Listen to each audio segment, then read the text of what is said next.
चलो let's go ahead. अब यहाँ पे ना एक और चीज इंपॉर्टेंट है, वो क्या है कि उसका एक्सपेरिमेंट। उसने क्या करा था, दो एक्सपेरिमेंट्स और आएंगे इसमें आपके जो काफी इंपॉर्टेंट है, और इसके बाद ही एक जो इंपॉर्टेंट रिसर्च आई थी वो देखो। अब हमने एक और एक्सपेरिमेंट देखना है। पहले हमने बीटल वाला देखा कि भाई जो बीटल है वो अगर कोई डिसीज कैरी नहीं करती हैं मोनार्क के लिए या उसके प्यूपा के लिए या कैटरपिलर्स के लिए। अब जो दूसरा एक्सपेरिमेंट था वो था वाइसरॉय कॉपी मोनार्क। अब आपकी बुक में दो पिक्चर्स दी हुई हैं, ये देखो। ये जो ऊपर वाली है ये मोनार्क है जिसके विंग्स थोड़ा सा लोवर्ड है, और जिसके विंग्स थोड़ा से खुले हुए हैं ये है वाइसरॉय। तो ये दो अलग अलग स्पीशीज हैं। किसकी किसकी स्पीशीज हैं? ये बटरफ्लाईज की। तो अब ये जो दोनों बटरफ्लाईज हैं इसका एक मेन थियरी क्या थी कि जो वाइसरॉय है वो मोनार्क को कॉपी करती है, मतलब वो अपने विंग्स ऐसे लोअर कर लेती है, क्योंकि उसे लगता है कि जो बर्ड्स हैं वो मोनार्क को नहीं खाती हैं। Birds hate monarch. तो अगर वो मोनार्क जैसी दिखेंगी तो क्या होगा, बच जाएंगी वो। समझ गए? तो ये किसके विंग्स लोवर्ड है यहाँ पे? मोनार्क के। तो ये इसको कॉपी करती हैं, ये भी अपने विंग्स ऐसे नीचे कर लेती हैं वाइसरॉय, ताकि जो बर्ड्स हैं वो इन्हें ना खाए। ये एक थियरी पॉपुलर थी अभी तक। अब इसने एक्सपेरिमेंट शुरू करा, और in that experiment he found कि जो स्टर्लिंग बर्ड्स, स्पेशली जो बर्ड्स होती हैं, जो स्टर्लिंग बर्ड है उसको तो मोनार्क बहुत पसंद है, वो तो और कुछ खाएगी नहीं। तो ये जो थियरी है जो चल रही थी इसने इसको रॉन्ग प्रूव कर दिया। So this experiment was also successful. समझ आया? याद रहेगा। तो वाइसरॉय कॉपी मोनार्क। मोनार्क अपने विंग्स ऐसे लोअर कर लेती हैं ताकि बर्ड्स उन्हें ना खाएं, बट बर्ड्स, पता ये लगा कि बर्ड्स को तो मोनार्क बहुत पसंद है, वो तो खाती हैं मेनली स्टर्लिंग बर्ड्स।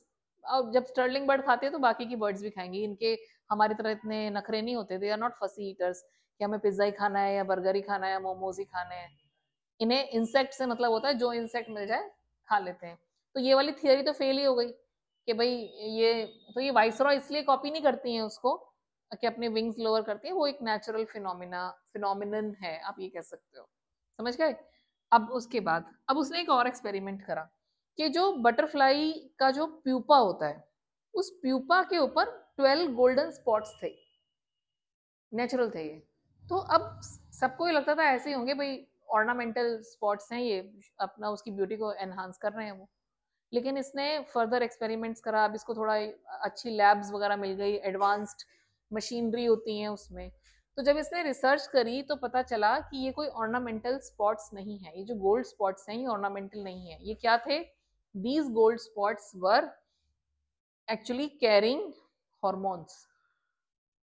ये हॉर्मोन्स थे, और ये इसने प्रूव भी करके दिखाया। तो इसने क्या करा, यहाँ पे एक आपका पूरा वो दिया हुआ है।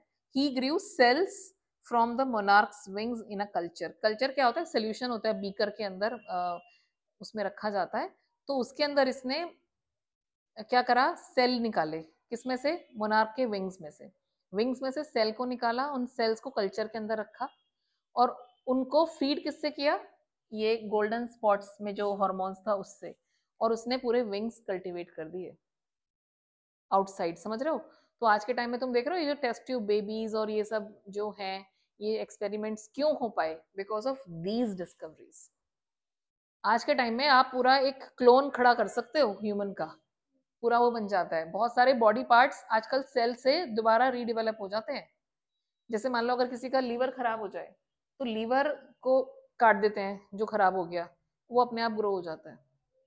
इवन अगर आपका किसी का पूरा लीवर खराब हो गया है तो एक अगर इसको डोनेट कर दिया जाए लीवर, तो आधा उसका कट गया तो वो आधा पूरा हो जाएगा अपने आप से, और जो जिसको डोनेट किया गया है उसका भी जो लीवर है वो ग्रो हो जाएगा। बहुत कम केसेस होते हैं जो फेल हो जाते हैं, but mostly it is successful.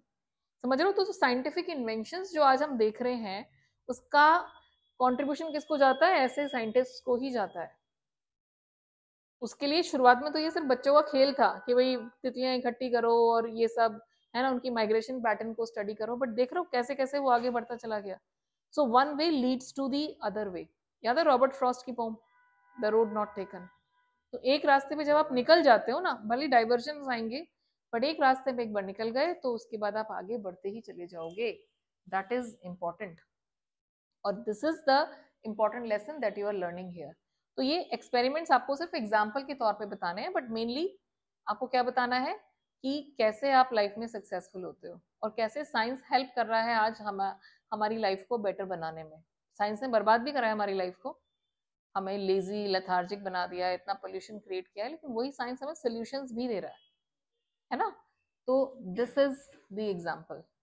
तो वो जो गोल्डन स्पॉट्स थे वो क्या थे, वो हॉर्मोन्स का एक सोर्स था, उन्हीं हॉर्मोन से उसने ये थियरी बनाई। और अब क्या हुआ, फाइनली ह्यूमंस की बारी आई। अब ये क्या कर रहा था, उसका एक्सरे फोटो होता है ना, वो चेक कर रहा था, chemical X-ray photo of the chemical structure of a hormone. अब जब उसने वो हार्मोन का केमिकल स्ट्रक्चर देखा तो उसको समझ आया कि भाई सेल के अंदर भी, सेल हमें लग रहा था सबसे छोटा यूनिट है, बट उसको समझ आया कि सेल के अंदर भी क्या होता है, उसके न्यूक्लियस में, उसके सेंटर में क्या होता है, डीएनए होता है।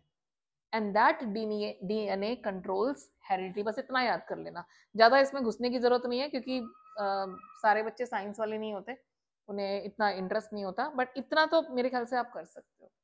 सेल थियरी तो पढ़ी रहे हो साइंस में, तो सेल के अंदर क्या होता है, डीएनए, और ये डीएनए क्या करता है, हेरिडिटी को कंट्रोल करता है। आपका चैप्टर भी है साइंस का, तो आई थिंक इतना तो याद रह ही जाएगा, कर लोगे। So this is an important information for Richard Ebright. और इसी की वजह से बहुत सारी जो कैंसर डिसीजेज हैं and all, they are possible, क्योंकि उसमें आपको सेल्स पे ही काम करना होता है ना, आपको वो सेल्स को ही किल करना होता है, जो वो कैंसर वाले सेल्स होते हैं। तो ये सारी चीजें आज हेल्प कर रही हैं साइंटिस्ट को इस तरह से। तो ये जो इम्पोर्टेंट थियरी थी, इट वाज गिवन बाय, तो आपका जो चैप्टर है हेरिडिटी वाला, उसका कंट्रीब्यूशन भी इसी को ही जाता है, तो यू कैन अंडरस्टैंड दैट।